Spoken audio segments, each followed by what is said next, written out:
A wheelchair hits the floor. Books scatter like broken glass. A teenage girl with cerebral palsy lies face down on cold cafe tile while 40 grown adults freeze, and 3 boys in Letterman jackets laugh. Nobody moves. Nobody speaks. Then the door opens. A German shepherd enters first, scanning the room with amber eyes. Behind him, a man in worn fatigues reads the entire scene in under 3 seconds. The girl, the boys, the silence, and makes a decision that will destroy his career, ignite a national scandal, and expose a monster hiding behind money. This is where it starts. If this story grips you, stay until the very end, like this video, and drop the name of the city you're watching from in the comments. I want to see exactly how far this story travels. The mountains around Ashridge looked like a postcard that time had forgotten to update. Snowcaps visible on clear mornings. A main street with 3 traffic lights and a barber shop that had the same owner for 31 years. The kind of town where people waved at cars they didn't recognize because that was simply what you did. Where churches stayed full and high school football games pulled bigger crowds than city council meetings. Where most residents, if you asked them on a Tuesday afternoon, would tell you with complete sincerity that this was a good place to raise a family. They were not entirely wrong, but every town has something it agrees not to look at directly. Ashridge had the Holloways. Isimmat.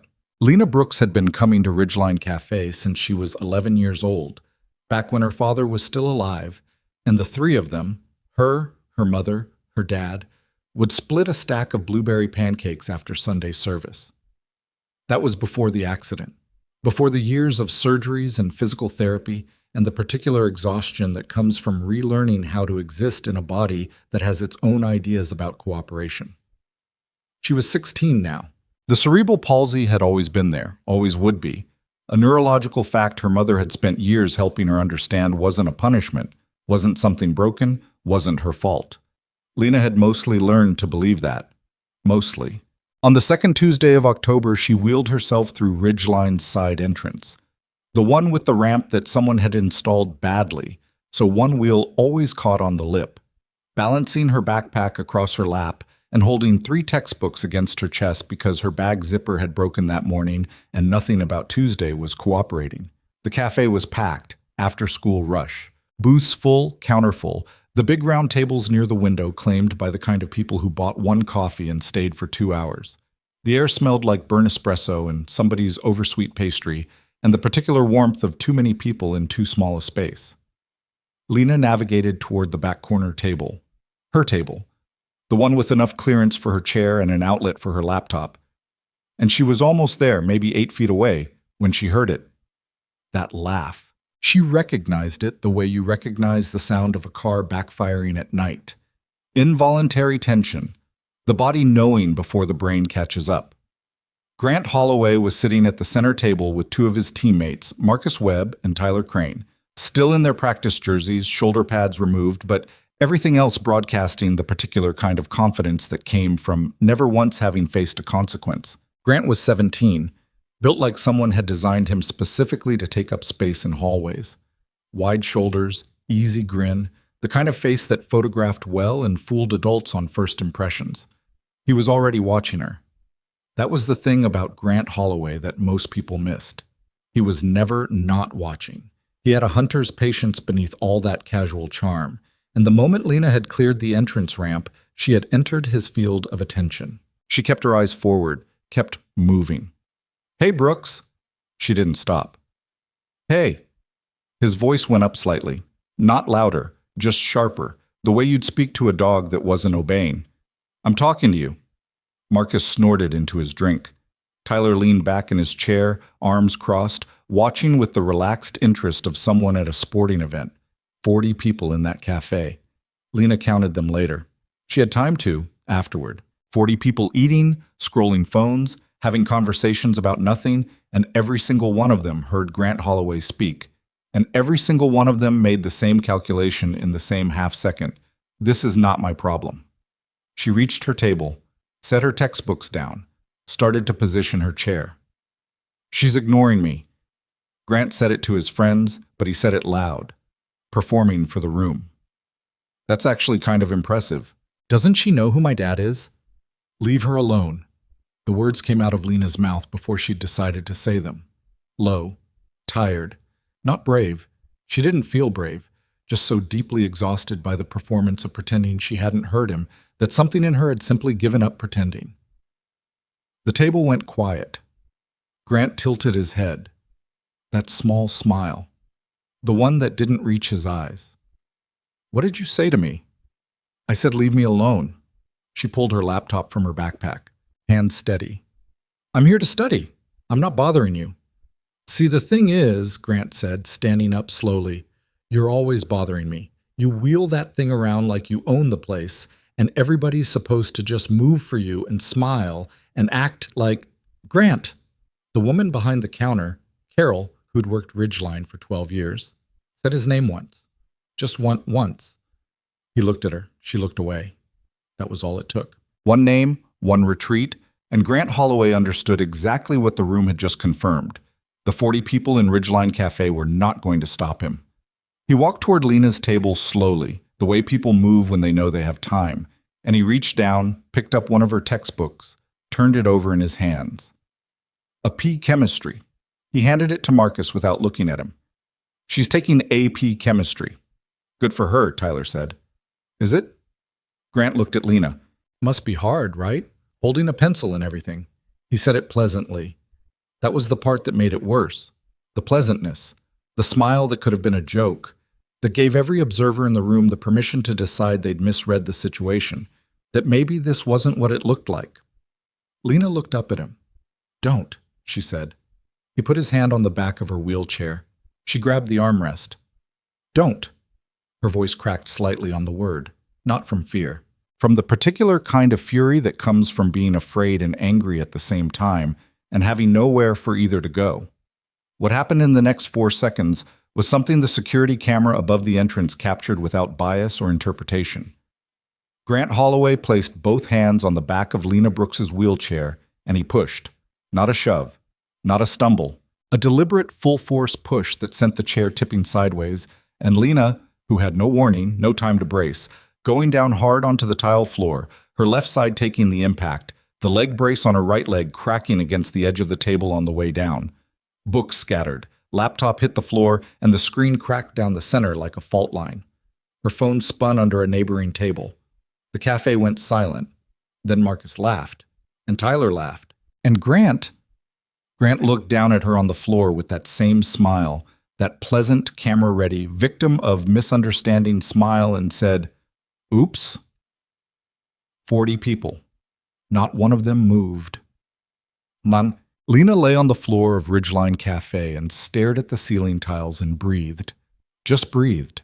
Because the leg brace had hit hard, and the hip was already talking to her, and the humiliation was a physical thing, hot and heavy on her chest.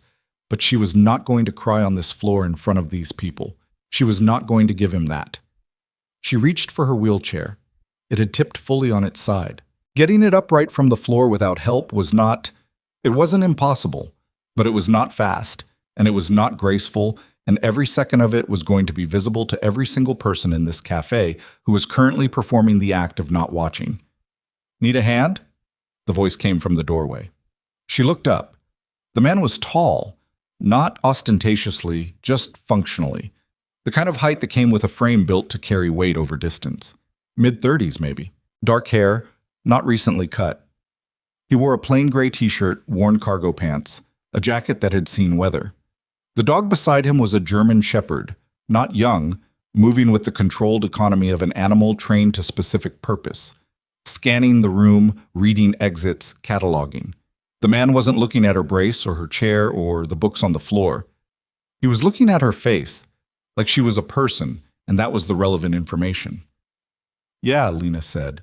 Her voice was steadier than she expected. Yeah, I could use a hand. He crossed the room in 8 steps, crouched beside her wheelchair, with the practiced ease of someone accustomed to operating close to the ground, and righted it in a single clean motion. Then he offered his forearm. Not his hand, his forearm, the way trained personnel were taught to do for stability, and helped her back into the seat. You good? He said. I'm good. She wasn't entirely, but she was upright, and that mattered. He collected her books, the cracked laptop, her phone from under the neighboring table, set them each on the table with the same unhurried care. Then he straightened up and turned for the first time toward the center of the room, toward Grant. The cafe had gone so quiet you could hear the refrigeration unit behind the counter cycling on. The man looked at the three boys the way you look at a math problem, reading it, categorizing it, deciding on the approach. No heat in it, no performance of anger, just assessment. "Did they do that?" he said, still looking at Grant, still quiet. Lena said, "Yes." Grant said, "Who the hell are you?" The man didn't answer. He looked at Grant for another second, then glanced once at the security camera above the entrance, confirming its angle, its coverage, something she only understood later, then back. "You should apologize," the man said. Grant blinked, then he laughed. A surprised, genuinely delighted laugh, like someone had told a joke that landed. He looked at Marcus, then Tyler, then back at the stranger. "I should apologize." To her. "Yeah. Do you—" Grant seemed to be organizing his response. "Do you know who my father is?" "No." "Victor Holloway. He owns—" "I don't care." 3 words, no emphasis, no drama.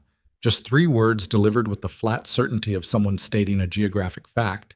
And Grant's smile didn't disappear, but it changed, sharpened slightly at the edges, the way a smile does when it's covering something else. "You should care," Grant said. "People who don't care about my dad tend to regret that." "Apologize to her." "Or what?" The man said nothing. Grant stepped forward. He had 5 inches and maybe 30 pounds of advantage, and the practice jersey, and the 2 teammates, and the cafe full of people who'd already demonstrated they weren't going to intervene, and he was 17 and had never once in his life been told no by someone who meant it. "Or what?" he said again. And then he shoved the man. Both hands, full force, center chest. What happened next took 8 seconds. Later, in depositions, in witness statements, in the brief clip that got extracted from the security footage and shared approximately 400,000 times, people would try to describe it and consistently fail, because the honest answer was that there wasn't much to describe. There was no dramatic struggle, no thrown punches, no movie-style choreography. The man simply wasn't there when Grant's hands arrived. A slight shift, a redirection. Grant's own force carrying him forward into nothing.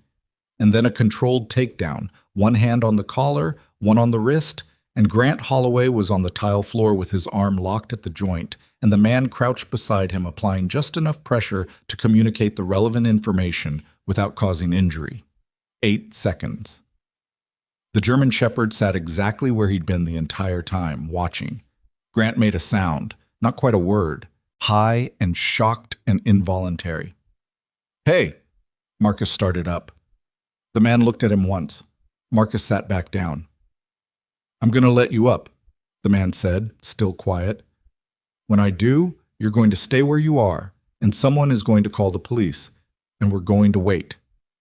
You're dead," Grant said. It came out thinner than he intended. "My dad will—" "Hey!" The man's voice was almost gentle. "The camera's been recording since you tipped her chair. Everything since then is documented. Whatever your dad can or can't do, that footage exists now." He paused. "And I'm going to make sure it stays that way." He let Grant up. Grant stood. His face had gone a color that wasn't quite red. Something splotchier, less controlled. His jersey was twisted. He was breathing faster than usual. He looked at Lena, then at the man, then at the room full of people who were still frozen, watching. For a moment, just a moment, something crossed Grant Holloway's face that might have been not shame, not quite, but its cousin, the faint, unwelcome recognition that he'd been seen. It lasted maybe 2 seconds. Then his phone was out and he was walking toward the door, and Lena heard him say quietly to Tyler as they passed, "Call my dad." The door closed behind them. Carol, behind the counter, set down the cup she'd been holding for the past 4 minutes without pouring anything into it. The man looked at Lena. "You have somewhere to go while we wait for the police?" "I live 6 blocks from here," she said. "Does your mom know you're here?" Lena looked at him. "Who are you?" He reached into his jacket pocket, pulled out a card that was plain white, No logo, just a name and a number printed in plain black text. Ethan Mercer. "I live in Ashridge now," he said. "Moved here 3 weeks ago." "Are you military?" He glanced at her. A small thing, not quite a smile, not quite a deflection. "Retired." She took the card. Outside, through Ridgeline's front window, the October light was going golden and thin. Somewhere across town, a clock tower she'd never been able to see from this angle was ringing 5 o'clock. Her phone buzzed in her hand, a number she didn't recognize. The text was 4 words long. "Drop the complaint, cripple." Her hands went still. She read it again. Then again. Then, slowly, she turned the phone toward Ethan Mercer and let him read it. His expression didn't change. He pulled out his own phone. "Don't delete that," he said. "I wasn't going to." He looked at her then, really looked, the way almost no one had looked at her in the past year, the way that saw the exhaustion and the fury underneath the composure. And something in his face settled. "Good," he said. "That's evidence." Outside, the first police cruiser turned onto Main Street. Lena watched its lights sweep across the cafe window, blue and red moving through the golden October air. She had filed 4 complaints in the past year. Each one had quietly disappeared. This time felt different. She didn't know why yet. Maybe it was the security footage. Maybe it was the text on her phone that was too stupid and too brazen to disappear easily. Maybe it was the 8 seconds on that tile floor, or maybe it was the simple, bewildering, almost painful fact that when she'd been lying on the ground in a room full of people who'd chosen not to move, someone had. The cruiser stopped in front of Ridgeline. The door opened. An officer stepped out, hand already moving to his radio, and Lena watched him and thought, Victor Holloway is going to hear about this in the next 30 minutes. She was right about that. She was wrong about almost everything that came next. Because 2 hours later, when she and her mother arrived home to find their front door unlocked, a door she was certain she had locked that morning, there was a single white envelope on the kitchen table. Inside it was a photograph of her, taken through the window of her bedroom while she slept, and written on the back in ballpoint pen, "The camera works both ways." Sandra Brooks held the photograph with both hands and didn't say anything for a long time. That was the thing about Sandra that most people underestimated. She didn't panic out loud. She'd spent 11 years raising a daughter with cerebral palsy as a single parent after her husband's heart gave out at 43, and that kind of life either broke you into noise or compressed you into something quieter and much harder. Sandra Brooks had gone quiet, the kind of quiet that had learned to save its energy. She set the photograph face down on the kitchen table. "Don't touch it again," Ethan said from the doorway. He'd followed them home in his truck, not asked, not announced, simply pulled up behind their car and walked inside when Sandra opened the door, and neither of them had objected because by that point objecting felt like the least useful thing available. "Fingerprints. We'll need to bag it." "You have evidence bags?" Lena said. "I have Ziploc bags and common sense." He looked at Sandra. "You need to call the police back, tonight, not tomorrow." Sandra looked at him. She'd met him 40 minutes ago outside Ridgeline and had formed approximately no conclusions except that he moved through her house with the careful deliberateness of someone accustomed to assessing unfamiliar environments, and that her daughter, who had learned distrust the hard way over the past year, had not flinched once in his presence. "I've called the police before," Sandra said. "I know. 4 times. In 10 months. I know that too. And every single I know." He said it a 3rd time, not to cut her off, but because he meant it. Like he'd already done the math on what the Holloway name did to complaint forms in this county and had arrived at his own conclusions. This time there's footage. This time there's a text message that was sent 40 minutes after a documented assault. And this time there's a photograph that was taken inside a minor's bedroom. That's a different category of case. Sandra looked at the photograph. Still face down, its white back anonymous and clean. "She's 16. "I know." The kitchen was small, yellow walls that had been cheerful once and were now just familiar. A refrigerator covered in Lena's old-school pictures, and a dry erase calendar with Sandra's work shifts written in green marker.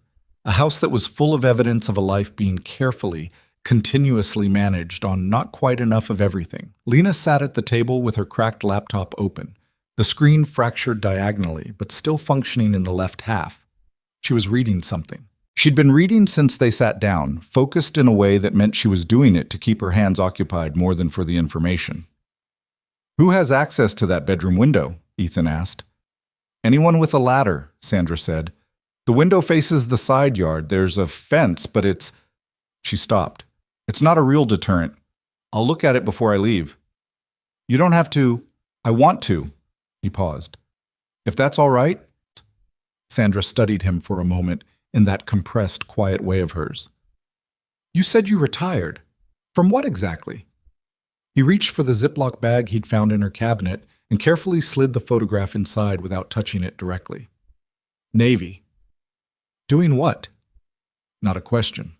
She held his gaze until he answered. "Special operations." He sealed the bag. "SEAL teams, 18 years. The kitchen was very quiet. "And now you're in Ashridge," Sandra said. "And now I'm in Ashridge." Lena looked up from her half-screen laptop. "Why?" He glanced at her. That small non-answer look again. "Needed somewhere quiet." "You picked wrong," she said. Something shifted in his expression. Not quite a smile, not forced, just a brief loosening of whatever he kept arranged across his face by default. "Yeah," he said, starting to figure that out.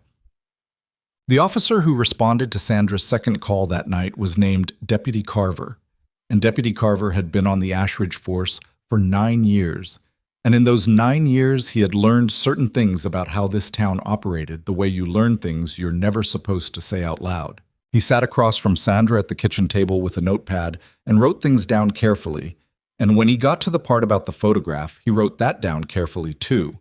And Ethan watched him write it and watched the particular stillness of a man trying to keep his expression neutral while processing information that was making him uncomfortable. "We'll look into it," Carver said. "You said that in March," Lena said from the corner, "and in May, and twice in August." Carver looked at her, then at Ethan. The German Shepherd, Atlas, was lying beside Lena's wheelchair with his head on his paws, watching Carver with the patient attention of an animal that had learned to read human behavior as a professional activity. "Mr. Mercer," Carver said carefully, "you said you witnessed the incident at Ridgeline." "I did." "And you intervened. Helped someone off the floor, yes. And when Grant Holloway initiated physical contact with you, he shoved me. I controlled the situation." Carver wrote something, stopped. "You have training." "I have training." "What kind?" "The kind that kept me and 12 other people alive in places you'd rather not know about. The kind that means when a teenager shoves me, I don't break his arm, I put him on the ground and wait for the police." Ethan leaned forward slightly. "Which I did.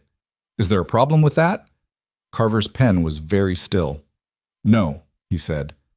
"No problem." He left 40 minutes later with the bagged photograph and Sandra's written statement and Lena's phone number. She'd screenshotted the text 3 times and emailed it to herself and written the exact wording in her notebook because she'd learned in 10 months of filing complaints that documentation was the only thing that couldn't be quietly misfiled. When the cruiser's taillights disappeared at the end of the block, Ethan stood on the porch for a moment and looked at the side yard. Then he walked the fence line with a flashlight, crouching at the corner where the angle to Lena's window was most direct. He didn't say anything about what he found or didn't find. He came back inside, told Sandra to change the side gate lock and put a security camera, basic, $30, pointed at the window, up before the weekend, and wrote down 2 specific models on a notepad page he left on her counter. "I'll check in tomorrow," he said at the door. "You don't owe us anything," Sandra said. He picked up Atlas's lead. "I know." He left. Sandra locked the door behind him and stood with her hand on the deadbolt for a moment. Lena was still at the kitchen table, still in front of the fractured laptop. "Mom." "Yeah." "What do we do if Carver doesn't file it properly?" Sandra didn't answer immediately. She turned from the door and looked at her daughter. The leg brace, the cracked screen, the AP chemistry textbook that had Grant Holloway's fingerprints on the cover, and the quiet in her compressed itself down to something that wasn't sadness exactly. Something older and harder than sadness. "We keep the copies," she said. "We keep every copy of everything." She didn't say it'll be okay. She had learned a long time ago that some promises you don't make unless you're certain you can keep them. Victor Holloway called the chief of police at 6:47 that evening. Ethan found this out the next morning from Noah Barrett, which meant Noah had found it out from someone inside the department, which meant Noah still had the kind of sources that didn't appear in any professional biography. Noah Barrett was 51, black, and had left the Navy 4 years before Ethan did, trading his Trident pin for a law degree with a deliberateness that had surprised everyone who knew him and surprised no one who understood him. He was back in Colorado because his mother was here, and he kept a small practice in Denver, and he drove the 60 miles to Ashridge on Thursday morning because Ethan had called him at 10 p.m. the night before and said, "I need a lawyer." "For yourself or for the girl?" Noah had asked. "Both," Ethan said. "Maybe neither, I don't know yet." "You never call me when things are uncomplicated, do you?" "If things were uncomplicated, I'd call someone else." Noah arrived at Ethan's rental house, a sparse, functional two-bedroom near the edge of town that contained almost no furniture and approximately $300 worth of tactical and communications gear in the back room, and sat across from him at a table that had a gas station coffee and 2 manila folders on it, and listened. When Ethan finished, Noah sat back. "Victor Holloway," he said. "Yeah, I know that name. Most people in this county do." Noah picked up his coffee. "The call to the chief, what was the ask?" "Frame unclear, but Carver's report from last night is apparently light on detail. The photograph got logged as a concerning item with no specific charge notation." Noah looked at him. "And how do you know what Carver's report says?" Ethan didn't answer. "Ethan, I know people. You know people who have access to active police logs. I know people who owe me favors from when I was doing things I'm not going to describe over coffee." He met Noah's eyes. "Are you going to help or not?" Noah exhaled, set down the cup. "Tell me about the girl." So Ethan told him about Lena, what he knew, which wasn't much but was specific. 16, cerebral palsy, honor student, 4 complaints filed in 10 months, each one quieter than the last by the time the department was done with it. A mother who worked double shifts at a medical records office and had no leverage and no money for attorneys. A cracked laptop. A textbook with someone else's fingerprints on it. Noah listened with the specific quality of attention that had made him an effective officer and a better lawyer, not nodding along, not performing engagement, just being still in a way that indicated everything was landing. "The security footage from the cafe," he said finally. "Who has it?" "Ridgeline System stores locally. The owner, a woman named Carol Marsh, hasn't been contacted yet by either side. She was still shaken when I left. We need to get to her before Holloway's people do. I've already called her this morning. She's agreed to provide a certified copy to an attorney of record." Noah looked at him. "You've been busy." "I don't sleep much." "That's either an asset or a problem, depending." "Usually both." Ethan slid one of the manila folders across the table. "Grant Holloway, 17. I pulled his public record and cross-referenced the local paper archives. 3 incidents in 18 months involving other students. 2 were mediated, school level, no police. 1 was a police report that was withdrawn after 2 weeks. In each case, the other party is listed as having declined to pursue." He paused. "The other parties being a 13-year-old with a learning disability, a 14-year-old in a wheelchair, and a 15-year-old who stutters." The kitchen was quiet for a moment. "He targets the same profile," Noah said, "every time." "That's not impulse, that's pattern," Ethan said. "Yeah." Noah opened the folder. "Read in silence." Outside, Atlas shifted in his spot by the door, resettling with a sigh. "I need to meet the mother and the girl," Noah said. "This afternoon work?" "It has to." They met at Sandra's house because Lena had school that morning. Sandra had argued against it, and Lena had said, "I'm not letting him take school from me too," in the flat tone of someone who had decided something and was not currently accepting discussion. And she'd come home at 3 p.m. to find Ethan and a man she didn't know sitting in her kitchen with her mother. Lena looked at Noah for a moment from the doorway, looked at Ethan, then at the files on the table. "I'm guessing you're the attorney," she said to Noah. "Noah Barrett." He stood, offered his hand. "Ethan speaks highly of you." She shook it carefully with her right hand, the one with better fine motor control, and wheeled to the table. He barely knows me. He said you kept your phone, didn't delete the text, screenshotted it 3 times, and emailed it to yourself before the officer arrived. Noah sat back down. In my experience, people who do that under pressure are worth taking seriously. Lena looked at her hands, then at Noah. Are we going to be okay? He didn't answer immediately. Ethan watched him decide not to offer easy comfort and respected the decision. I think you've been in a situation, Noah said carefully, where the people with power over the outcome have been choosing not to use it on your behalf. That may or may not continue. What I can tell you is that there are now things in play that are harder to make disappear. Documentation, witnesses, camera footage, and a retired federal operator with an inconvenient habit of paying attention. He glanced at Ethan, which makes the playing field look different than it did 2 days ago. Victor Holloway called the police chief, Lena said. Noah nodded. And that's going to create problems. I won't pretend it won't. He set his hands flat on the table. But it also tells us something useful. If this were nothing, Victor Holloway would let the police process it. The fact that he's making calls means he's worried. People who aren't worried don't make phone calls at 6:47 at night.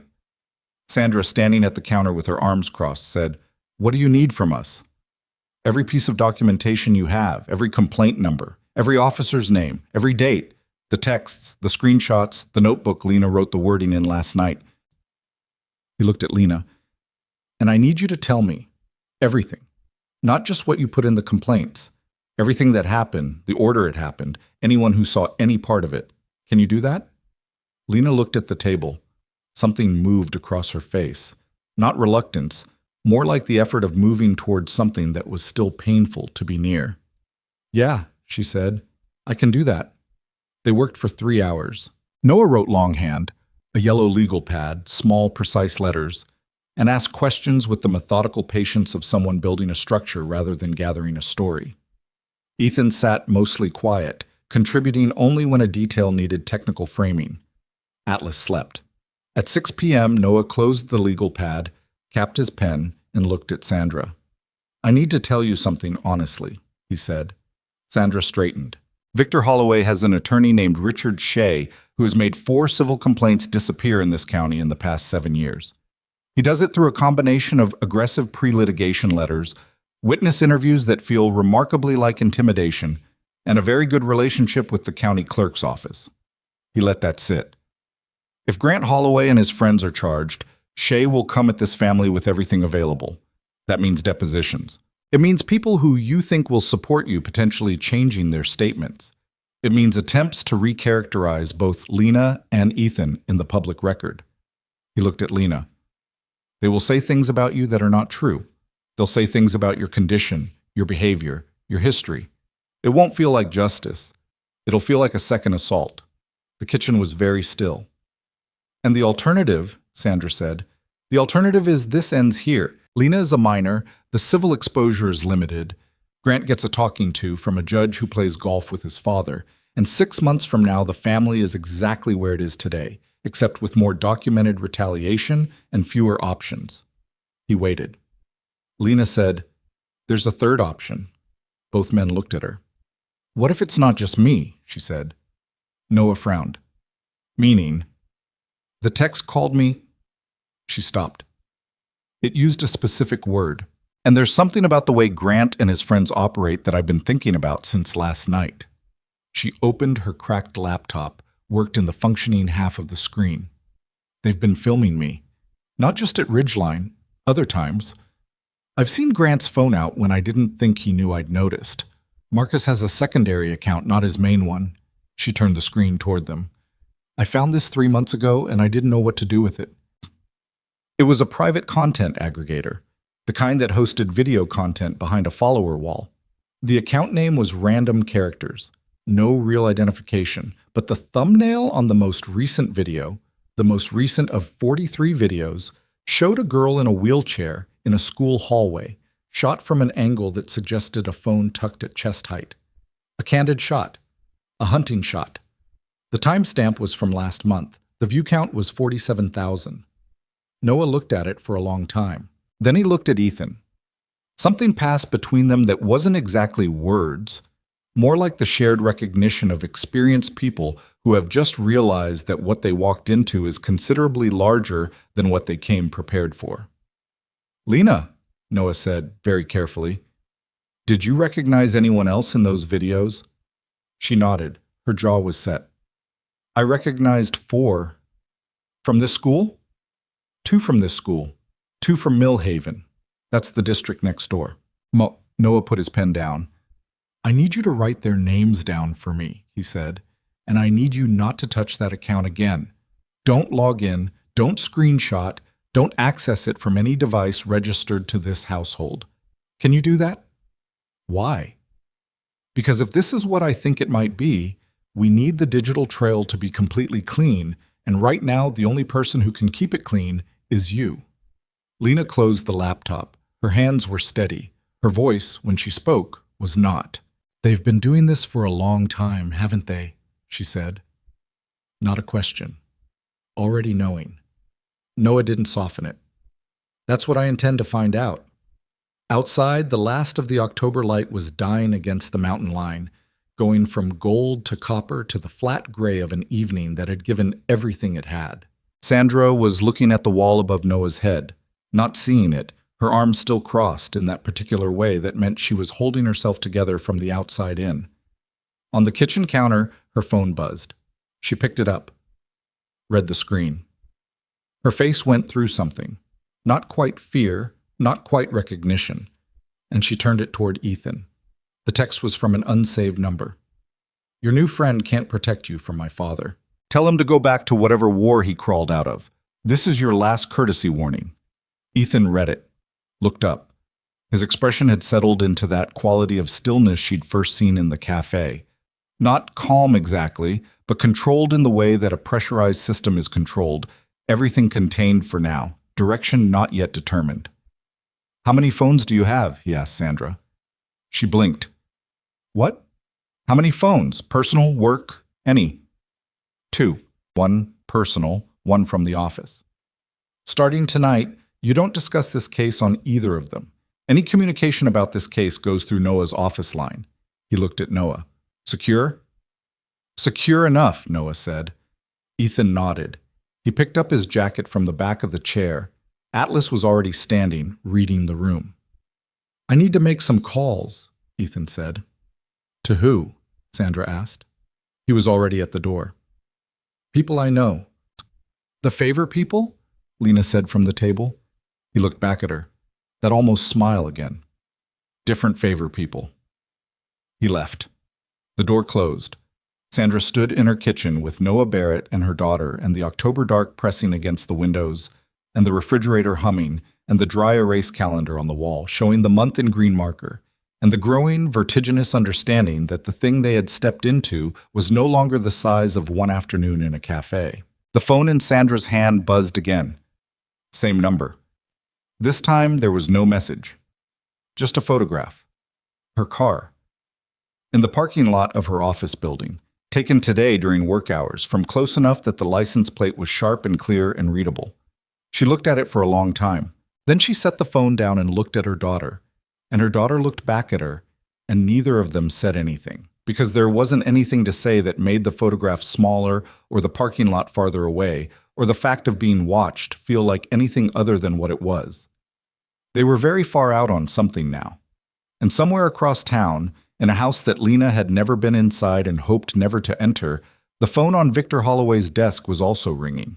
And Victor Holloway, who had spent 23 years in this town, arranging the world to match his preferences, was picking it up and listening to his attorney's voice and saying, in the flat tone of a man who had never once lost anything he'd decided to keep, "I understand. Do it." Richard Shea filed the countersuit at 8 a.m. on Friday morning. Ethan found out from Noah at 8:23 while he was running the river trail with Atlas, and he stopped mid-stride and stood on the gravel path with his phone against his ear and the Colorado morning cold enough to see his breath, listening to Noah lay out the specific language with the measured tone of a man who was angry but had decided anger was a resource to be budgeted carefully. The filing named Ethan as the primary defendant. Assault and battery, unlawful restraint, emotional distress. The numbers attached were specific and large and clearly designed not to win in court, but to create the kind of noise that made people reconsider their positions before a courtroom ever entered the picture. There was a secondary filing against Sandra Brooks, a nuisance harassment claim based on the original 4 complaints, the argument being that a pattern of false reporting constituted actionable conduct against a minor. Against Grant Holloway, a minor. They're filing harassment claims on behalf of the kid who sent a photograph through a 16-year-old girl's bedroom window, Ethan said. Yes, Noah said. I know what it is. I need you to not say anything publicly, not post anything, not speak to any journalist who calls. And they will call. Shay has already put the filing summary on a PR wire until I tell you it's time.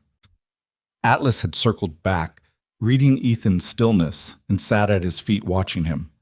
How long? Ethan said. 3 days, maybe 4. I need to make some calls. To who? Different favor people, Noah said, and hung up. The calls started coming into Ethan's cell before 10 a.m. Numbers he didn't recognize, journalists he assumed, or people who'd seen the PR wire and drawn their own conclusions. He let them go to voicemail.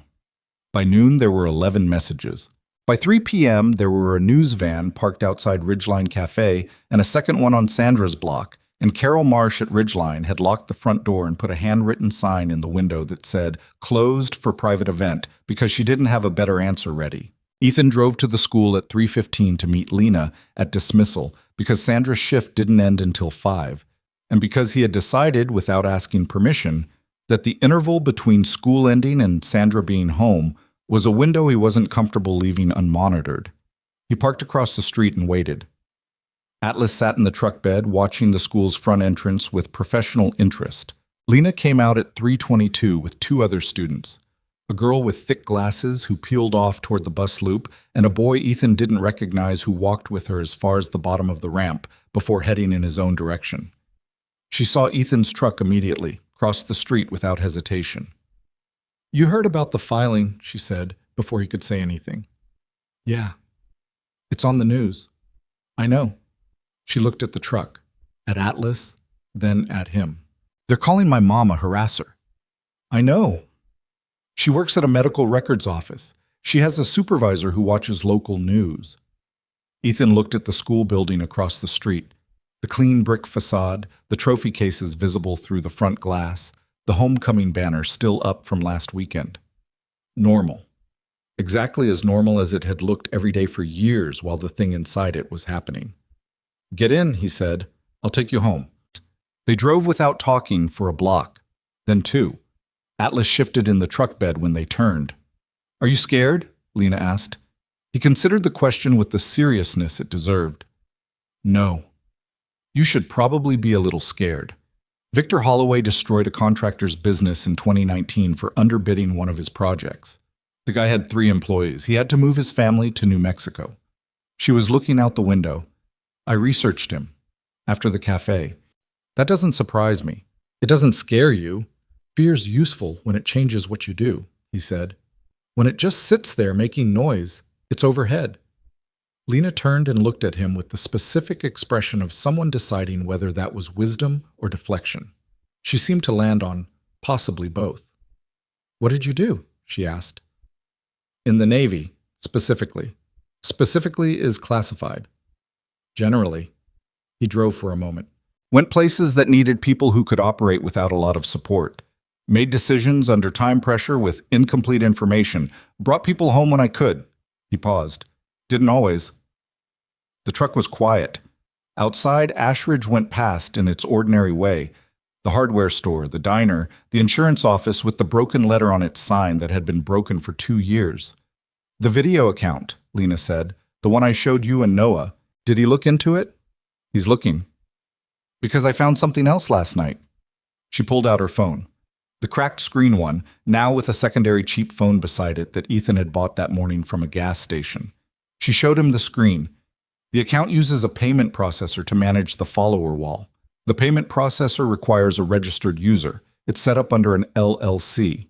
She let him read. The LLC is registered in Delaware. but the registered agent address in the filing is a mailbox service in Ashridge. Ethan glanced at the screen at the next red light, then at her. How did you find that? Delaware has a public business entity search. The LLC name was in the page metadata of the aggregator site. You just have to know where to look. She said it without pride, just factually, the way you describe finding something you needed to find. I've been taking a P computer science since sophomore year. The light changed. You know you can't use that in court, he said. If you accessed anything you weren't supposed to, I didn't access anything. Everything I used is publicly searchable. I just followed it further than most people bother. He thought about that. Send it to Noah. Already did. This morning. He nodded. Drove. Something in his chest had shifted in a way he didn't examine closely, because examining it would have taken his attention somewhere less useful. The specific sensation of watching someone demonstrate that they were considerably more than what the world had decided to see when it looked at them. Lena. Yeah. Good work. She looked back out the window. Don't patronize me. I'm not. A pause. Okay, she said. Noah called at 7 p.m. that evening from a number Ethan didn't have saved. I need you in Denver tomorrow morning, he said. Early. How early? 6. Fine. Why? Because I made a call this afternoon to someone who used to work financial crimes at the FBI field office in Denver, and she found the LLC registration interesting enough to spend 4 hours on it, and now she wants to meet the people involved before she decides whether she finds it professionally interesting. A pause. Bring the girl's documentation, all of it. Does she have a name? Detective Olivia Park. She's currently with Denver PD's Cybercrimes Unit. She left federal service 18 months ago under circumstances that are none of your business, but what matters is that she's thorough and she doesn't owe Victor Holloway anything. Most people in this county can't say that. That's why she's in Denver. Ethan was quiet for a moment, running the logistics. Sandra would need to be there. Lena would need to miss a day of school. The news vans hadn't moved from their positions. Taking the family to Denver unnoticed would require a specific kind of departure. I'll arrange the transport, he said, discreetly. I'm familiar with the concept, but they left at 5:10 a.m. before the news vans were staffed. Ethan's truck, Sandra's car, driven by Carol Marsh, who had, the previous evening, shown a depth of backbone that surprised everyone, including herself, presenting Noah with the cafe's security hard drive personally and saying she would testify to whatever she'd seen, and if the Holloways had something to say about that, they could say it to her attorney. And the 60-mile drive to Denver in the blue-gray dark before sunrise, mountains on the left, the highway unrolling ahead of them in the quiet way highways do at that hour. Lena slept for the first 40 minutes. Ethan noticed because he was watching the mirrors, and the mirrors showed him the back seat, and the back seat showed him a 16-year-old girl with her head against the window, and her leg brace visible below her jeans, and her notebook, the one with every date and name and incident written in careful blue pen, held in her lap even while she slept. He looked back at the road. Atlas breathed slowly in the back. Bam. Olivia Park was 43, Korean-American, and had the particular energy of someone who had learned to contain a large amount of impatience inside a professional exterior. She met them in a conference room at Noah's Denver office, borrowed for the day, with a laptop, 2 external drives, and a coffee that was her third of the morning. She looked at Lena's documentation for 11 minutes without speaking. Then she looked at the LLC filing. Then at the payment processor records Lena had found. Then she sat back. How old are you? She said to Lena. 16. When did you start tracking this? I found the account in August, but I think they've been filming since at least last spring. Do you know how many accounts there are? Lena looked at her. I found one. But the view count and the follower engagement pattern on that one, she opened her notebook to a specific page. The ratios look like a secondary account feeding a primary. The 47,000 views on a follower-walled secondary suggests a much larger primary platform. Park looked at Noah, then at Ethan. Where did you find this kid? She said. She found us, Ethan said. Park turned back to Lena. The primary platform, if it exists, would potentially move this from a state-level harassment case into federal territory. Online exploitation of minors across state lines. She said it carefully, watching Lena's face. That changes what kind of case this is. I know, Lena said. You understand what that means for you if this proceeds. The discovery process, the exposure. I understand. It won't be fast. Federal investigations. I understand. Lena's voice was steady. I've been living with this for 10 months. I can keep living with it if it means it actually ends. Park held her gaze for a moment. Then she opened her laptop and started typing. I'm going to need the name of every student you recognized in those videos, she said, and the names of anyone, teachers, administrators, parents, that you reported incidents to and received no response from. I need the dates, the complaint numbers, and the name of every officer who took a report. She looked up. I'm going to make some calls this afternoon. Unofficial, for now. I need to know what I'm looking at before I put anything on paper. Why unofficial? Sandra asked from the corner. She'd been quiet through most of this, present and watching with that compressed attention. Park looked at her. Because if Victor Holloway has the kind of reach your attorney is suggesting, I need to know which channels are clean before I use them. She said it without apology. This isn't how it's supposed to work, I know that, but this is how it actually works. Sandra nodded slowly. It was the nod of someone receiving confirmation of something they already knew and had already absorbed. Nah. They drove back to Ashridge in the early afternoon. The news vans were still there. Ethan dropped Sandra and Lena at a neighbor's house 2 blocks over, and they walked back through the yard, which felt absurd and also felt necessary, which was the specific combination that kept presenting itself throughout this situation.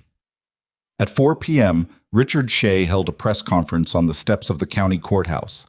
Ethan watched it on his phone in his truck, parked outside his rental. Shea was good, polished without seeming polished, the particular talent of a certain kind of attorney, and the narrative he presented was internally coherent and built on enough true things that the false parts slid past easily if you weren't paying attention.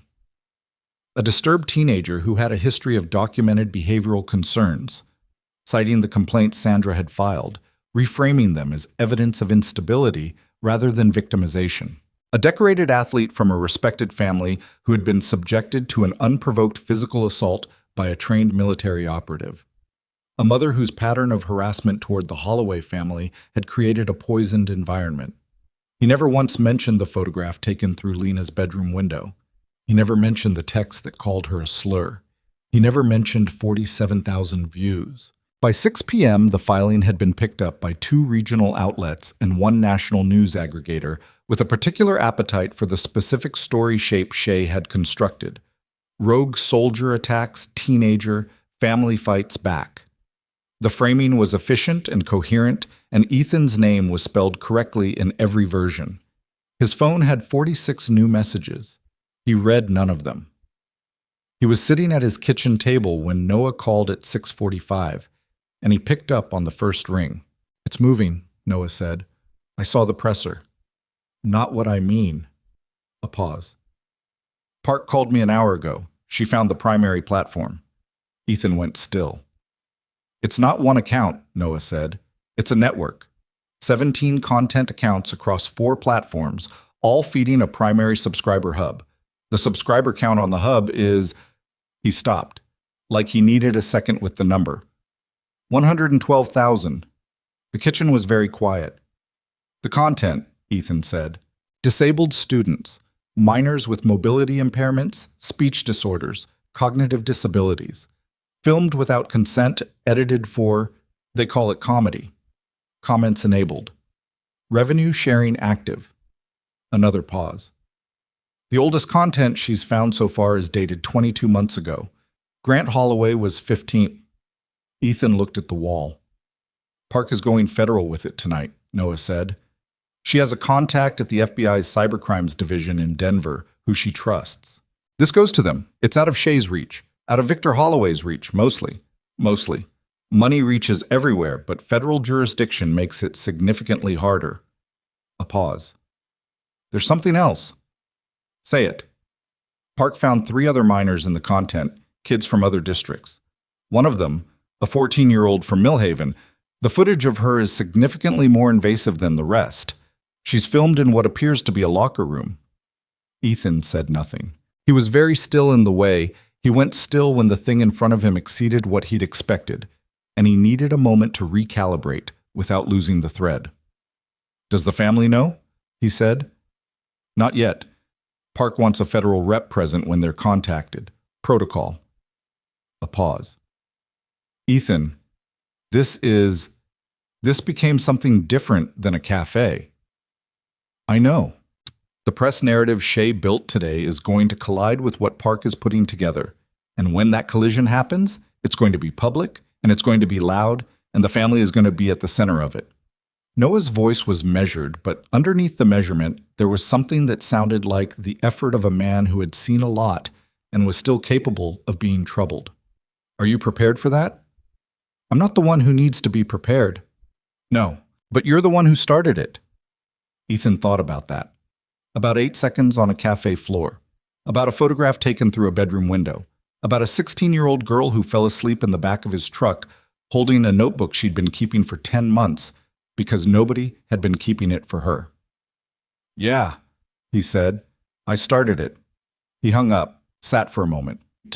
Atlas came from the other room and lay down next to his chair, and Ethan put his hand on the dog's back and felt the slow rise and fall of his breathing and stayed there until the restlessness settled back into something he could work with.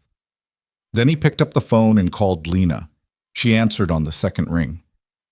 "Did Noah call you?" he said. "Yeah." Her voice was different, quieter than usual. The particular quiet of someone who has just learned that the thing they suspected was true, and that being right about it doesn't feel the way you thought it would. "You okay?" A pause. "I keep thinking about that other girl," she said. "The one from Millhaven. She doesn't know anyone's looking yet." "She will." "What if she's been—" She stopped. "What if she's been sitting there thinking nobody's going to do anything, like I was?" Ethan looked at the wall. "Then we make sure that changes," he said. Lena was quiet. Outside her window, somewhere across town, the clock tower rang 8 o'clock. The same one he'd heard the day all of this started, when the October light was going golden and thin and a police cruiser had turned onto Main Street and he had still believed this was a straightforward situation. "Ethan," she said. "Yeah." "Thank you for not walking out of that cafe." He didn't have a clean answer for that, so he didn't reach for one. "Get some sleep," he said. "Tomorrow's going to start early." He hung up. Sat in his quiet kitchen in his barely furnished rental house in a town he'd moved to 3 weeks ago, looking for somewhere to put the noise down for a while, and looked at nothing in particular. His laptop was open on the table. The national news aggregator had updated. Shaya's narrative was spreading, and the comment sections were doing what comment sections do. And his name was in bold in the headline, and everything about the shape of the story was wrong. He pulled the laptop closer. Read the headline one more time. "Navy SEAL attacks local teen. Family demands justice." Below it, a photograph. Not of Lena, not of the cafe floor. A photograph of him taken from what looked like a public record. Military ID photo, years old, his face younger and harder, placed beside Grant Holloway's most recent school photo. Warm smile, Letterman jacket, the careful lighting of someone who knew how to look trustworthy. Ethan closed the laptop. The story was built. It was moving. And it was exactly wrong in every particular that mattered. What happened next would depend entirely on what arrived first. The truth, or the version of events that 112,000 people had already decided to believe. He went to the back room where his gear was stored and found the encrypted satellite phone he'd carried for 11 years in places where regular communication infrastructure was a liability. He hadn't powered it on since he left the teams. He held it for a moment, looking at it. Then he powered it on, because there were people he hadn't called yet. People who didn't appear in any favor ledger and didn't move through any channel Noah Barrett had access to. People who understood how networks operated and how evidence was preserved and what it took to make certain things impossible to disappear. People who owed him a different kind of debt. He found the contact, pressed call. It rang twice. The voice that answered was a woman's. Low, unhurried, the tone of someone who hadn't been surprised by a phone call in a very long time. "I was wondering when you'd call," she said. "I need help," Ethan said. A pause. "Tell me what you need." Her name was Claire Souza, and she had spent the last 9 years doing work that didn't exist on any organizational chart. Ethan had met her in 2014 in a basement in Ramstein, Germany, during a joint intelligence debrief that technically hadn't happened. She was DOJ then, on loan to a task force whose name changed every 6 months for reasons that were never fully explained. She was the kind of person who understood how digital infrastructure worked the way a surgeon understood circulatory systems. Not as abstraction, but as living architecture with specific pressure points and specific failure modes. She had helped Ethan's team locate a network financier in 3 days using nothing but metadata and patience, and when he'd asked her afterward how she'd done it, she'd said, "Everything leaves a shadow. You just have to know what kind of light to shine." She was no longer DOJ. What she was now exactly, she hadn't specified on the call, and Ethan hadn't asked because the relevant information was that she was willing to look, and that her looking would be quiet, and that nothing she found would be usable in a conventional courtroom, but all of it would be usable by people who worked in conventional courtrooms if they knew where to point their officially sanctioned tools. "I need a full map of the network," he'd told her. "Accounts, financial flows, registered entities, device signatures if you can get them. And I need to know if there are adults involved, not just the kids." A pause on the line. "You think there are adults?" A 17-year-old built a subscriber network with revenue sharing and an LLC registered in Delaware. Either he's exceptional or someone helped him. Another pause. Longer. "Give me 48 hours, she'd said. That had been Thursday night.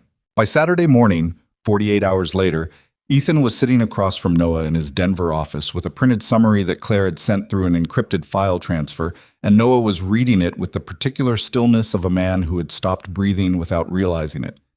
He set it down after 4 minutes. "There's an adult," Noah said. "2. Noah looked at the page again. "The account manager. Someone with working knowledge of platform monetization, content compliance bypass, and digital payment structure set up the revenue architecture. Grant Holloway is smart, but he's 17. The back-end setup has professional fingerprints." "Can this be sourced?" "Not by me, not officially." Ethan met his eyes. "But Park can request the platform's financial records through a federal subpoena now that there's an active federal inquiry. When she pulls them, she'll find the same architecture. The subpoena makes it clean." Noah sat back, rubbed his face with both hands up, the first unguarded gesture Ethan had seen from him in 3 days. "Who are the adults?" "One is a former digital marketing consultant with a prior FTC violation for deceptive advertising practices. He consulted for Holloway Construction between 2020 and 2022. Noah's hands came down from his face. "The second identity Claire hasn't fully confirmed yet," Ethan said.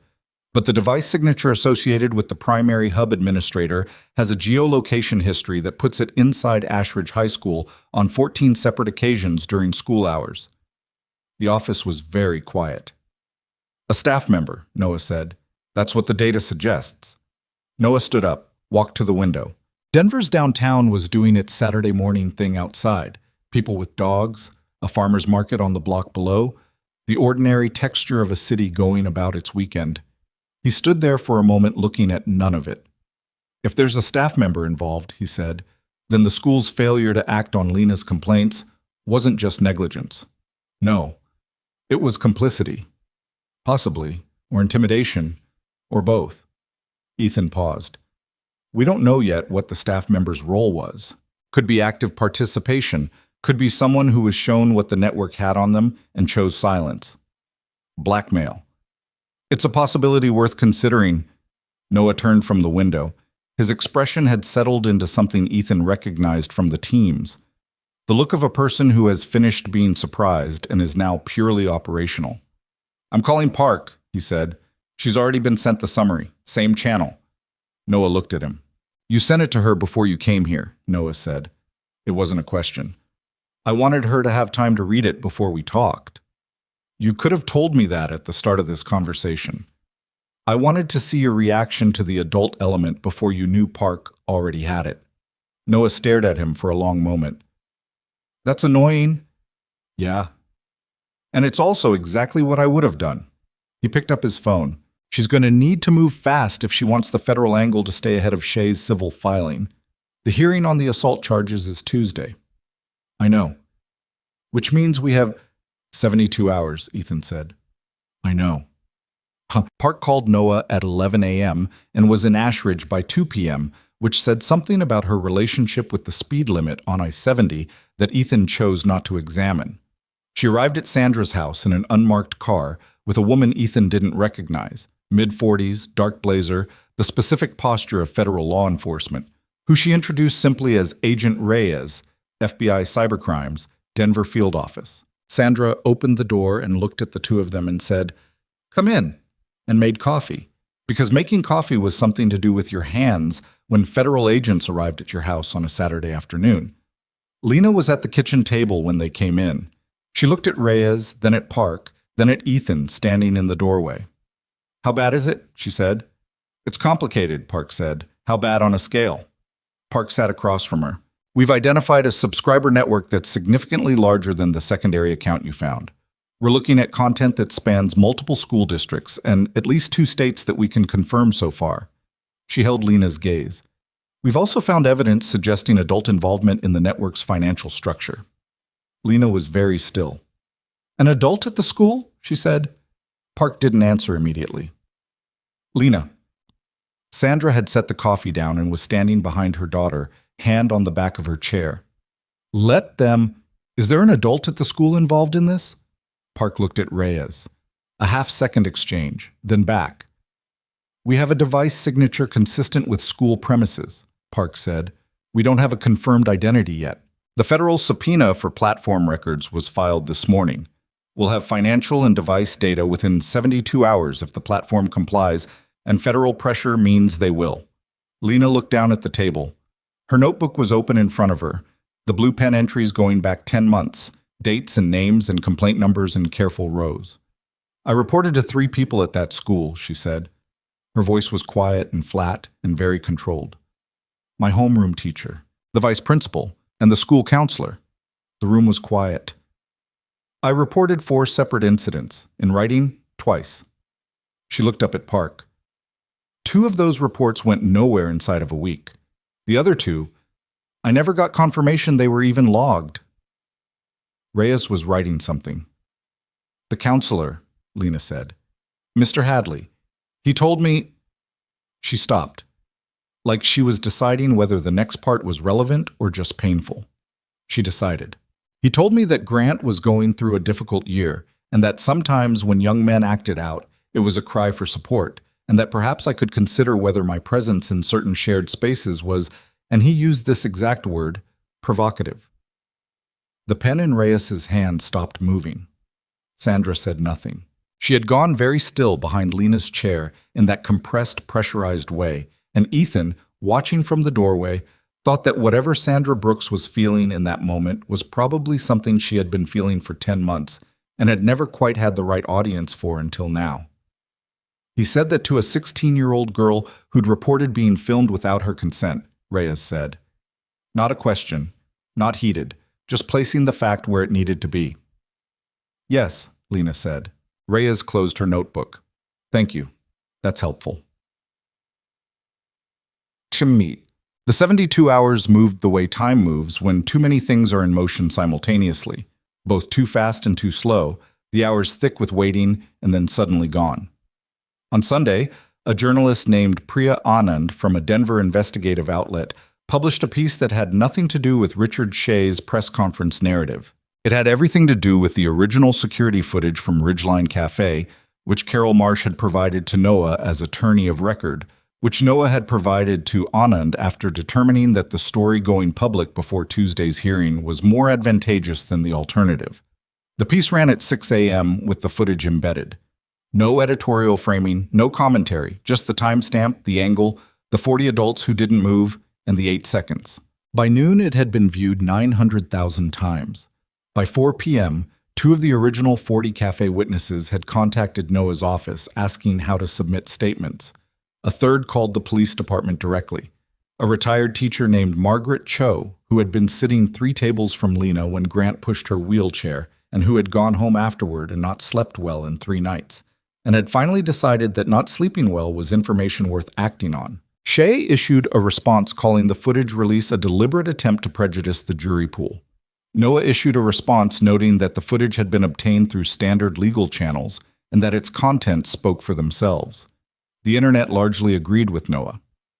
By Sunday evening, 2 of the 4 original cafe witnesses who had previously given statements favorable to Grant Holloway contacted Shea's office and quietly withdrew them. Ethan found out about the withdrawals from Noah at 9 p.m. and said nothing for a moment. "People surprise you sometimes," Noah said. "Not usually in that direction." "No, not usually." A pause. "The platform complied with the subpoena. Reyes has the financial records." "And?" "The marketing consultant is confirmed. Payment trail is clean and documented. He received 11 direct transfers from the LLC across 14 months, the last one 6 weeks ago." Noah paused. "The school staff member is confirmed as well." Ethan waited. "Daniel Hadley," Noah said. "The counselor. The one who had told Lena her presence in shared spaces was provocative." "His role?" Ethan said. "Financial records show 2 payments, small ones, relative to the consultants. Park's working theory is that he wasn't a content creator. He was a facilitator. Specifically, his access to the school's internal network and scheduling system made it possible to know which students would be where and when."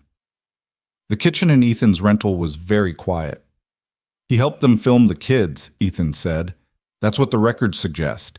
His attorney will argue the payments were for consulting services of an unrelated nature and that he was unaware of how his information was used. That argument is going to fail, but it's going to take time to fail." "How much time?" "That depends on Tuesday." Tuesday arrived the way courthouse days always arrive, too fast and too slow at the same time, the morning dragging through, getting dressed and driving and parking and the institutional smell of public buildings, and then suddenly you're inside and the clock is moving normally again. The courtroom was fuller than Ethan had expected. Media seats taken, public gallery at capacity. He'd been in operational briefings in spaces that felt less pressurized than this, though he understood the pressure here was a different category. Not the clean certainty of a mission with defined parameters, but the murkier weight of a system performing its own examination. He sat at the defendant's table with Noah beside him and kept his hands flat on the surface and his breathing even, which was something he'd learned to do in contexts where the alternative was counterproductive. Shea sat across the aisle with 2 associates and Grant Holloway in a blazer that fit perfectly, and a haircut that had been done recently, and an expression of appropriate solemnity that he'd clearly been coached into. Victor Holloway sat in the front row of the gallery, immaculate suit, face arranged in the expression of a man enduring an injustice with dignity. Lena was in the gallery as well, second row, beside Sandra and Noah's paralegal, her notebook on her lap. The judge was a woman named Honorable Patricia Ellsworth, who had been on the bench for 16 years and had the manner of someone who had heard most of what human beings were capable of and was no longer particularly surprised by any of it, which Ethan found reassuring. Shea opened by reiterating the assault and battery framing, placing the security footage in the context of a disproportionate military-trained response to what he characterized as a minor physical altercation between teenagers. He was good. Ethan had acknowledged this from the beginning. Shea was skilled at taking the shape of a true thing and filling it with different content. When Noah stood, he didn't start with Ethan. He started with the subpoena. "Your Honor, I'm submitting into the record certified documentation from a federal subpoena executed this past Sunday by the FBI Denver field office relating to an active federal investigation. This documentation establishes relevant context for the incident at Ridgeline Cafe on October 11th. Shea was on his feet. "Objection. This is a state-level hearing. Federal investigation records are admissible as contextual evidence when directly relevant to the circumstances giving rise to the charges," Noah said, without raising his voice. "The federal investigation concerns a network of exploitation targeting disabled minors, including the victim in the Ridgeline incident, and involves at minimum one of the individuals present during the assault. I'm not asking the court to adjudicate federal charges. I'm establishing why Lena Brooks was a known and targeted victim on the day of the incident, and why Mr. Mercer's intervention occurred in the context it did." Ellsworth looked at Shea, then at Noah, then at the documents Noah's paralegal was handing to the clerk. "I'll review the submission," she said. "Continue." Shea sat down. His face was entirely controlled, but the associate on his left had shifted slightly in his chair, a small, involuntary adjustment. And Ethan, who had spent 18 years reading micro-expressions in high-stakes environments, noted it. What followed was 3 hours that Ethan did not experience the way he'd expected to experience them. He'd prepared for a sustained assault on his character and his history and his use of force, and that assault came.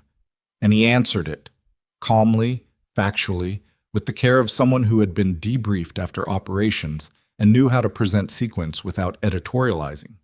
He had used controlled restraint in response to a physical attack. The footage documented this.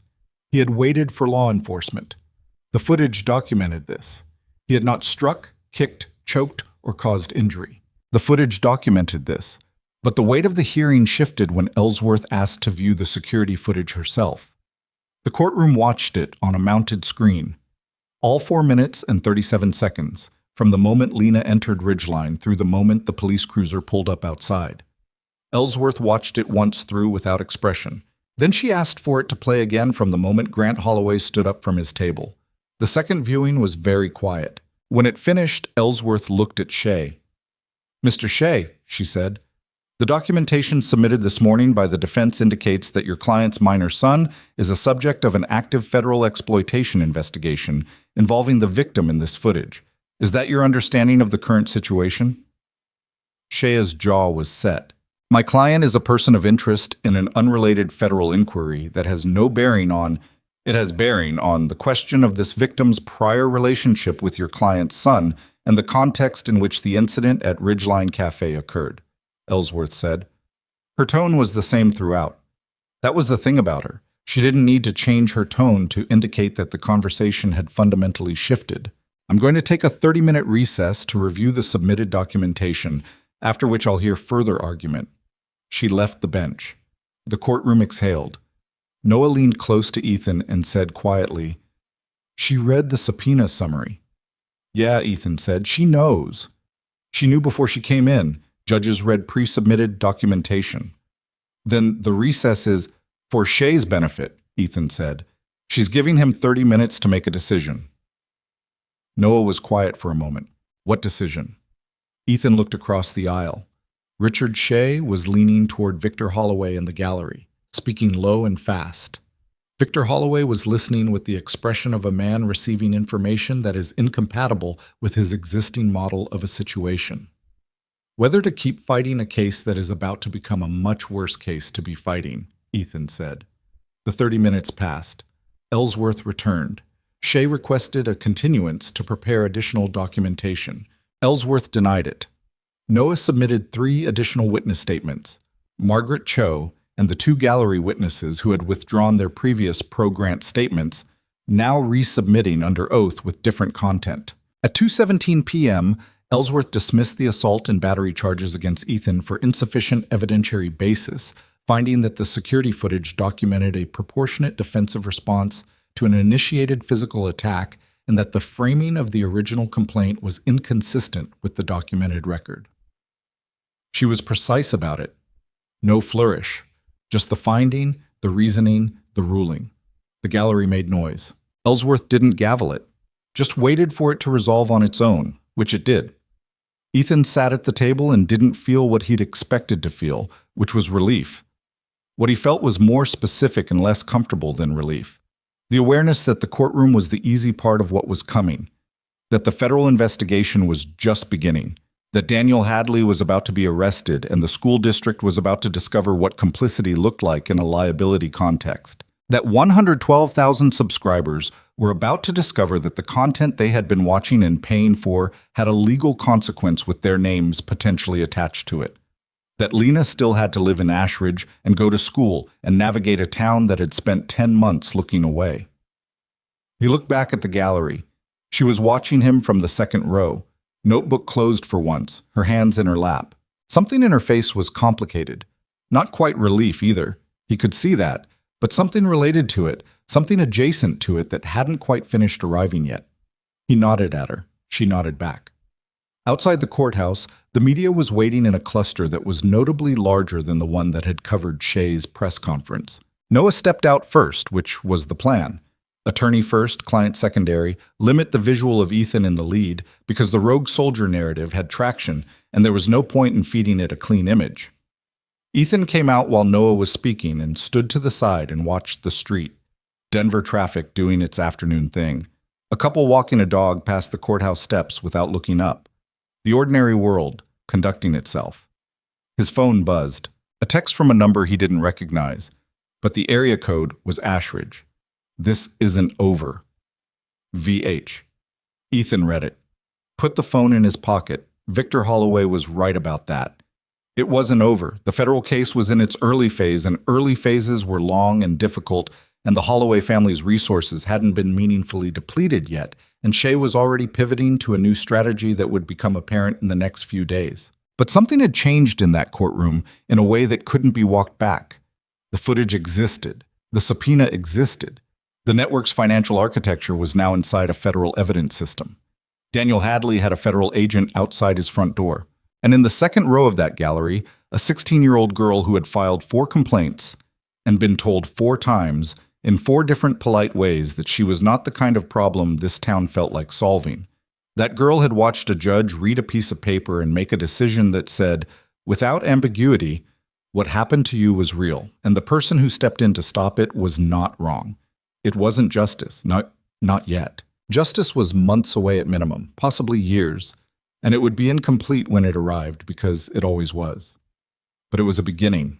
And Ethan Mercer, standing on the courthouse steps in the October afternoon light, older than he felt some days, more tired than he let show, carrying the particular weight of a man who had made a career of walking into situations and was only now learning the difference between the ones you walk out of and the ones that walk out with you, understood that beginning for what it was. Not a victory. A door opening. He walked down the steps toward the street, Atlas falling into step beside him with the quiet loyalty of an animal that had learned to go wherever the work was, and behind him the courthouse door was still swinging on its hinges. And somewhere in the building, Victor Holloway was reading a text that hadn't been answered. And somewhere in the city, Olivia Park was building a case that was only going to get larger. And in the parking structure half a block away, Sandra Brooks was sitting in her car with both hands on the wheel, not driving yet, just sitting with the news that her daughter's complaint had finally been heard by someone with the authority to do something about it. And she was doing what she did, quietly, without audience, processing everything that hadn't been safe to feel until this exact moment. She sat there for 7 minutes. Then she started the car. Sandra drove back to Ashridge alone, and the 60 miles felt different than the 60 miles that morning.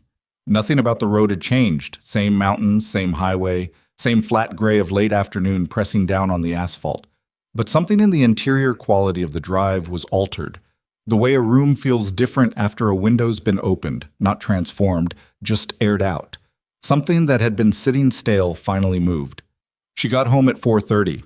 Lena was already there, dropped off by Noah's paralegal, sitting at the kitchen table with the notebook open and a pen in her hand, and the expression of someone who had started writing something and then stopped because the words required more than she currently had available. She looked up when Sandra came in. Neither of them said anything for a moment. Then Sandra crossed the kitchen, bent down, and put her arms around her daughter from behind, careful of the brace, her chin on Lena's shoulder, and held her in the particular way of a mother who has been holding things together from the outside for so long that the act of simply holding her child felt like putting something down. Lena's hand came up and covered Sandra's. They stayed like that for a while. "You okay?" Sandra said finally. "I don't know yet," Lena said. "Ask me in a week." "Affair." Sandra straightened, put the kettle on. The ordinary motion of the ordinary kitchen, and outside the window the ordinary Ashridge evening assembling itself, and somehow none of it felt like it had felt 3 weeks ago, before the cafe, before the photograph, before the specific Tuesday that had cracked their lives open and let everything they'd been managing quietly come spilling into the light where other people could finally see it. But the federal indictments came down 6 weeks later. Grant Holloway, Marcus Webb, Tyler Crane, the marketing consultant whose name was Paul Renner and who had, in the end, retained his own attorney separate from Shay and offered a cooperation agreement that took approximately 4 days to negotiate, and which established, in documented federal record, that he had built the network's financial and technical infrastructure in exchange for a percentage of subscriber revenue. Daniel Hadley was indicted on separate charges: facilitating exploitation of minors, obstruction, and placed on administrative leave the morning the arrest warrant was served, which was a Tuesday, which Ethan noted without particular satisfaction. The charges against each defendant were specific and numerous, and the press coverage was significant and sustained in a way that Shay's narrative management had not anticipated, because the gap between the story Shay had constructed and the story the indictments told was wide enough that no amount of press conference polish could close it. Victor Holloway was not indicted. This was the part that stuck. The federal investigation had found no direct evidence of Victor's knowledge of the network's content or its exploitation element. His involvement appeared to be, in the strict legal sense, downstream.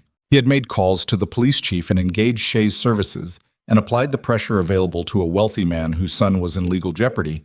But the specific thing his son had been doing with that phone camera in school hallways and monetizing through an LLC, the investigation could not place that knowledge in Victor Holloway's hands. Ethan sat with that for several days, turned it over, found its edges. He was sitting in Noah's Denver office when he said it out loud. He walks. Noah was reading the indictment summary. On the federal charges, yes. He made calls that buried 4 complaints. He hired a PR firm to paint Lena as a harassment risk. He sent threats to a woman's workplace phone. None of which clears the evidentiary bar for obstruction of justice in the way the federal case requires. The calls to the police chief are documented but fall within legal, if ethically repugnant, citizen conduct. The texts were sent from numbers that trace to prepaid devices with no chain of custody to Victor personally. Noah set the paper down. I know. So what does he face? Noah looked at him. Civil exposure. Significant civil exposure. The families of the minors in those videos, once they're identified and notified, will have claims against the network and potentially against individuals who facilitated its operation. Victor's business entities have some structural connection to Renner's consulting arrangement. That's a civil liability thread that a competent plaintiff's attorney can pull for years. That's not the same thing. No, Noah said. It's not. He paused. Ethan, the legal system does what it does. It doesn't do everything. Ethan looked out the window. I know that. Then what do you want from this conversation? He thought about it. Honestly. What did he want? He'd spent 18 years in environments where problems were resolved with precision and finality, and the outcome was measurable. This was not that. This was going to be partial and lengthy and imperfect in ways that would continue to manifest for years. And he had known that going in, had known it from the moment Noah said federal cases take time in Sandra's yellow kitchen. I want it to mean something, he said, for her specifically. Noah picked up his pen. Then make sure it does. The federal trial began in March. Lena was 17 by then. She had cut her hair shorter than she'd ever worn it, not for any reason she articulated publicly, though Sandra suspected it had something to do with the desire to look like someone who had arrived somewhere rather than someone still on the way. And she had spent the winter doing the specific work that the defense attorneys had warned her about: being deposed, being questioned, having her documented behavioral history reframed by people who were paid to reframe it, and answering each version of the same basic argument. You were difficult, you were provocative, you invited this, with the particular steadiness of a person who had decided, somewhere between October and March, that steadiness was the only currency she trusted. She took the stand on a Wednesday. The courtroom was packed. Media presence outside significant enough to require a separate entrance for witnesses. The judge in the federal case was a man named Honorable Robert Alcott, who had the reputation of running a tight room and didn't disappoint. Lena's testimony lasted 4 hours across 2 sessions. The prosecutor, a woman named Assistant U.S. Attorney Donna Weil, who had tried 11 exploitation cases and won 9 of them, led her through it methodically. The timeline, the incidents, the complaints, the 4 conversations with school staff that went nowhere, the cafe, the photograph through the bedroom window, the text message, the months of documented fear that had sat in a notebook and blue pen because there was nowhere else to put it. The defense cross-examination attempted 3 separate angles of attack and found no purchase on any of them. Because Lena had the notebook, and the notebook had dates, and the dates had details, and the details were specific and internally consistent in the way that true things are, and constructed things frequently aren't. What stayed in the courtroom long after she stepped down wasn't any single answer or exchange. It was a moment near the end of the cross-examination, when the defense attorney, a sharp, expensive man named Kovac, who had been chipping at her composure for 40 minutes, said with the particular smoothness of someone who believed they had found the right angle, "Ms. Brooks, isn't it possible that what you experienced as targeting was simply the ordinary social friction of adolescent interaction, and that your interpretation of these events was shaped by a predisposition to perceive hostility?" The courtroom was quiet. Lena looked at him for a moment, not at her attorney, not at the judge. At Kovac, with the level attention of someone who had spent 17 years learning to read the difference between a question that deserved engagement and a question that was designed to perform engagement while delivering something else entirely. "No," she said. Kovac waited. She didn't add to it. He tried to prompt expansion. "Can you explain what you mean by—" And she said, calmly, "There were 47,000 subscribers paying to watch videos of me and other disabled children taken without our consent. That's not a predisposition to perceive hostility. That's evidence." The courtroom made a sound that Judge Alcott stilled with a look. Kovac moved on. Ethan, sitting in the gallery, looked at his hands. Yet. The verdicts came down on a Friday afternoon in April, and they were not swift, and they were not simple, and they were not the clean resolution that news stories preferred. Grant Holloway was convicted on 6 counts, including conspiracy to exploit minors through digital media, and 2 counts related to the organized harassment network. He was 17, which meant sentencing fell under juvenile jurisdiction for the primary charges, and the specific outcome of that process was sealed. What was not sealed was the civil record, or the fact of the conviction itself, or the network of 112,000 subscribers that had spent 22 months treating disabled children as entertainment, and was now subject to ongoing federal scrutiny regarding individual subscriber conduct in states with relevant statutes. Renner received 4 years. Hadley received 3, plus permanent revocation of his counseling license. Marcus Webb and Tyler Crane, as cooperating witnesses who had provided documentation leading to Renner's identification, received deferred sentences with terms that would take years to fully resolve. The school district settled a civil suit brought by Noah on behalf of Lena and 4 other identified victims before the trial concluded. A settlement with specific terms that included mandatory reporting reforms, independent oversight of bullying complaints, and an acknowledgement of institutional failure that the district's attorney had tried to remove from the language 3 separate times and failed each time because Noah was immovable on it. The acknowledgement stayed. Victor Holloway did not go to prison. What he received instead was slower and, in some ways, more complete: the civil suits, which compounded. The business partners who conducted their own assessment of continued association with the Holloway name and arrived at consistent conclusions.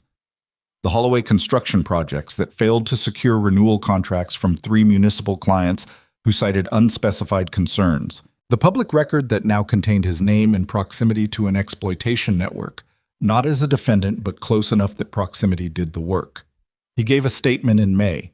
His attorney's office released it as a prepared document. It acknowledged that his response to the initial incident had been to protect his son's reputation rather than to investigate the underlying conduct, and that this had caused harm to victims who deserved better. It announced a scholarship fund for disabled students in Ashridge and the surrounding counties, funded to the level of $2 million over 5 years, administered by an independent board with no Holloway family representation. Ethan read the statement once, then set it down. "Is it real?" Sandra asked. They were in her kitchen, which had become over the past 7 months something close to a regular location for the people involved in this. Noah stopping by, Park checking in when she was in the area, Carol Marsh occasionally, Atlas always occupying the same spot by the door. "The money's real," Ethan said. "Whether the rest of it is—" He paused. "I don't know. Maybe it doesn't matter." "It matters," Sandra said. "I know. I just don't know yet if it's enough to matter." She looked at him. "Does it have to be enough? Or does it just have to be a start?" He didn't have an answer for that. He sat with the question, which was the honest response to it. The Atlas Initiative was Lena's idea. She brought it to Ethan in June, 3 weeks after the verdicts, sitting in his kitchen, which was marginally less sparse than it had been in October. He'd acquired a couch and a second chair and a kitchen table that wasn't from a gas station furniture section, with a legal pad covered in her handwriting and the specific energy of someone who had spent months absorbing something and was now ready to do something with it. A legal advocacy and support organization, she said, for kids in situations like mine. Not just bullying, but exploitation, harassment, any situation where a minor is being targeted and the existing institutional channels aren't working or aren't safe. She set the pad on the table. Veteran mentorship component.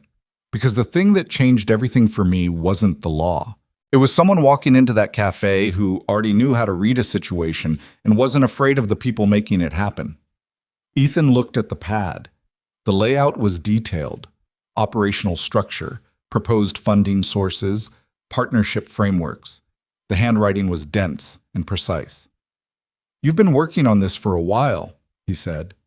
"Since January," she said. "I didn't want to bring it to you until it was real." "It's real." "I know." She looked at him. "Will you do it?" He thought about what that meant. He'd been thinking about Ashridge since the verdicts. Whether to stay, whether the thing that had brought him here was resolved, or whether it had become something else entirely. Whether quiet was still what he needed, or whether need had shifted without consulting him. "I'll need Noah," he said. "Noah's already in. I called him 2 weeks ago. You called Noah before you called me. I needed to know the legal structure was viable before I asked you to commit to it." He looked at her. "That's very practical. I learned from watching people who weren't." He almost smiled. "Not quite." "Park?" "She's interested in an advisory role, not official. Her department has conflict constraints, but she wants to be involved." "Your mom?" Lena was quiet for a moment. "She cried when I told her. Then she said she needed to think about it. Then she called me back 40 minutes later and said yes." Ethan nodded. He looked at the legal pad. The name at the top, Atlas Initiative. "You named it after the dog," he said. "He walked in first," Lena said, "before you. He read the room and he didn't leave." She looked at Atlas in his spot by the door. "Seemed right." Atlas lifted his head briefly at the sound of his name, then put it back down. Ethan picked up the pad. Read it properly this time, all the way through. The gaps in it were visible. Funding projections that needed revision, legal framework that Noah would have to substantially develop, operational protocols that would take months to establish. But the architecture underneath was sound, built by someone who had spent 17 years navigating a world that made assumptions about what she was capable of and had stopped waiting for those assumptions to change. "Okay," he said. "Okay, yes?" "Okay, yes." She let out a breath that had clearly been held for some portion of this conversation. Not relief, exactly. More like the release of something that had been carrying weight and could now distribute it differently. "There's one condition," Ethan said. "What?" "You finish school, you go to college. This organization doesn't take your education. It runs alongside it. If it ever starts pulling you away from your own future, we restructure. That's non-negotiable." She looked at him steadily. "You sound like my mom." "Your mom is right about most things." "I know." A pause. "Fine. Yes. Agreed." He set the pad back on the table. "Then let's build it," he said. The Atlas Initiative opened its first office in Ashridge in September, in a rented space above the hardware store that had a ramp already installed because the previous tenant had required it, which felt like the particular kind of coincidence you didn't look too hard at. The first 3 cases came in the same week. A 13-year-old in Denver whose school had dismissed 5 harassment complaints over 2 years. A 15-year-old in Colorado Springs whose family had been threatened after reporting abuse. And a 12-year-old in a small town an hour south of Ashridge whose situation bore enough surface resemblance to Lena's that the intake call took 40 minutes and required careful listening and occasional silence and the absence of any easy reassurance, because the family needed someone to absorb what they were carrying before they needed someone to fix it. Ethan took that call himself. He sat in the small office above the hardware store with Atlas at his feet and the September mountain light coming through the window and the phone against his ear. And he listened to a mother describe a year of a school telling her that her disabled son's experience of targeted mockery was something he needed to develop resilience toward.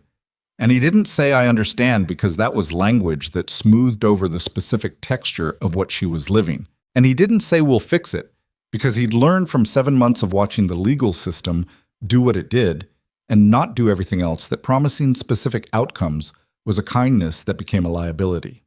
What he said was, "I believe you. Tell me everything." And she did. Noah worked the legal intake in the afternoons, 3 days a week, building case documentation with the methodical patience he'd brought to every piece of this from the beginning. Part consulted on cases with digital exploitation elements, off the official record, but with the full weight of someone who had spent 2 decades learning how these networks operated. Carol Marsh organized fundraising events in Ashridge with the competence of a woman who had run a cafe for 12 years and understood that logistics was logistics, whether it was pastry orders or donor coordination. Lena came in on weekends and after school, which was the arrangement, and she worked the peer support component, talking to the younger kids, specifically the ones who had decided that no adult was going to understand what they were dealing with. She was not a trained counselor and didn't pretend to be, and sometimes she got it wrong, said the imprecise thing, pushed when she should have waited. She was 17 and learning, and the people around her let her learn, without making it a crisis when she stumbled, which was something she noticed and didn't know how to say thank you for in a way that felt proportionate. One afternoon in October, a year, almost exactly, from the cafe, she came into the office and found Ethan on the phone and sat across from him and waited. He wrapped up the call, set the phone down. "New case?" she asked. "Follow up on the Colorado Springs family. The school district responded to Noah's letter. And they're requesting a mediation session rather than moving to formal complaint procedure." Lena frowned. "That's a stall." "Yes." "What do we do with a stall?" "We accept the mediation, and we come to it with documentation that makes declining our requests more expensive than accepting them." He looked at her. "Which is why you and I are spending Thursday afternoon going through their complaint history from the last 3 years. She groaned. "Thursday I have a calc test. Thursday evening. I have Lena." "Fine." She pulled out the notebook, not the original blue pen one that was filed with Noah's office as part of the case record, but a new one, same size, already half filled. "Fine. Thursday evening." He almost smiled. The almost smile that had been his default for as long as she'd known him. The expression that lived just at the edge of something warmer that he didn't quite let arrive. "Go do your calc," he said. She gathered her bag. At the door she stopped, turned back. "Ethan?" "Yeah." "Do you miss it? The teams?" He looked at her. The question deserved a real answer, and she'd learned to wait for them. "Some of it," he said. "The clarity, knowing exactly what success looked like." He paused. "But the work here," he stopped, started again. "The teams, you go in and come out, and what you changed, you mostly never see. You don't know if it held. You don't know who lived differently because of what you did." He looked at the files on the desk. "Here, I know." She nodded. "Okay." "Okay, what?" "Okay. That's a good reason to stay." She left. He heard her on the stairs, the particular rhythm of her descent, the brace, the railing, the practiced navigation of a body she'd spent 17 years in negotiation with, and then the street door, and then silence. Atlas got up, walked to the window, looked out at the street below, then came back and lay down. Ethan turned to the files. The Ridgeline Cafe had new booths by then. Carol had replaced them over the summer, the same basic layout, different upholstery, a small repair to the entrance ramp so the lip no longer caught. The security camera above the entrance was still there. Carol had kept it and upgraded it because she'd said she wasn't in the business of pretending the room was safer than it was. Ethan went in on a Thursday morning, late enough that the after-school rush was hours away, and sat at the counter with a coffee he didn't particularly need and let the ordinary sounds of the place settle around him. 2 women talking in a booth, a man reading something on his phone, the refrigeration unit cycling, the particular warm press of too many people in too small a space, which today felt less like pressure and more like the texture of a place where things happened. His phone rang. An out-of-state number he didn't recognize. He picked it up. The voice on the other end was a woman. Late 30s, he guessed, tightly controlled, the specific quality of someone managing fear into functionality. She said she'd gotten the Atlas Initiative's number from a family in Colorado Springs. She said she had a 14-year-old daughter. She said she'd been trying to get the school to listen for 8 months, and every door she'd pushed on had either not opened or had closed again behind her, and she didn't know what else to do. And someone had told her to call this number. Ethan set down his coffee. "Tell me what's been happening," he said. "From the beginning." She started talking. He listened the way he'd learned to listen in this work. Not for the legal elements first, not for the actionable items, but for the shape of what she was carrying, the specific weight and texture of a situation that another person needed someone to absorb before they could be helped to move through it. Outside the cafe window, the October mountains were doing what they did. Indifferent and enormous, snow caps starting up on the high ridges, the morning light going gold across the valley, the way it did at this altitude at this time of year. The way it had been going gold every October morning in Ashridge for longer than anyone currently living in the town had been alive. Ethan stayed on the phone. Atlas, under the counter stool, breathed slowly and waited. The cafe went on around them. Ordinary conversations, ordinary lives, the unremarkable texture of a Tuesday morning in a small Colorado town. And in the middle of all of it, one person listened to another person describe a situation that someone had decided not to solve, and made the decision, quietly and without ceremony, to be the reason that changed, which is, in the end, how most important things happen, not in courtrooms or headlines or moments that get recorded by cameras above cafe doors, but in the simple, unglamorous, repeatable act of one person choosing not to walk away when walking away would have been easier.